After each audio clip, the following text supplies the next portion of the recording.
2017 সালের 21 নভেম্বর সাংবাদিক সুদীপ দত্ত ভৌমিক আরকিনগরস্থিত টিএসআর এর 2য় ব্যাটালিয়নের প্রধান কার্যালয়ে নৃশংসভাবে খুন হয়েছিলেন। সিবিআই এর হাতে তদন্তভার দেওয়ার পরেও 7 বছর পেরিয়ে গেলেও এখনো ওই সাংবাদিকের পরিবার এবং রাজ্যের সাংবাদিক মহল আজ পর্যন্ত তার সুবিচার পায়নি।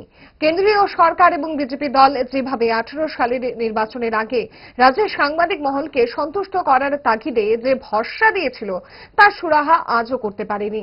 তবে সিবিআই ত্রিপুরার কোনো খুনকাণ্ডের ঘটনায় কিছুই করতে পারেনি।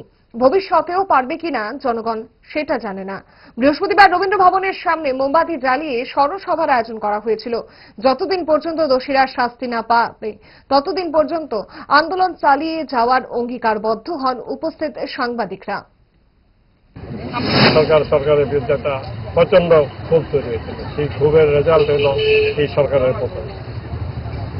আমাদের নতুন সরকার এলো, এসে ক্যাবিনেট মিটিং এর প্রথম দিনেই এই 2টা মার্ডার সিবিআইকে দেওয়ার সিদ্ধান্ত নেয়। কিন্তু সিবিআই কেসটা নিয়েছে, দুটো কেসই নিয়েছে। এদের পেছনে লেগে থাকার মতো প্রশাসনে কাউকে দেখিনি আমরা। সেই চলে গেল অনেক দিন। বিপ্লব বাবুর কুশাসনেরও অবসান হয়েছে।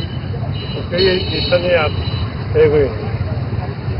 মার্ডার কেসে যিনি মূল আসামি তিনি বেলে ছাড় পেয়ে গেছেন, বেলে আছেন। মার্ডার কেসে যে মুখ্য আসামি তার আবার বেল হয়।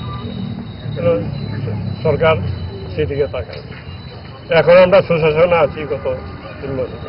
সেই সুশাসনে এই বিষয়টি নিয়ে সরকার যাহা কোনো বিষয়ে এগিয়েছেন বলে আমার মনে হয়।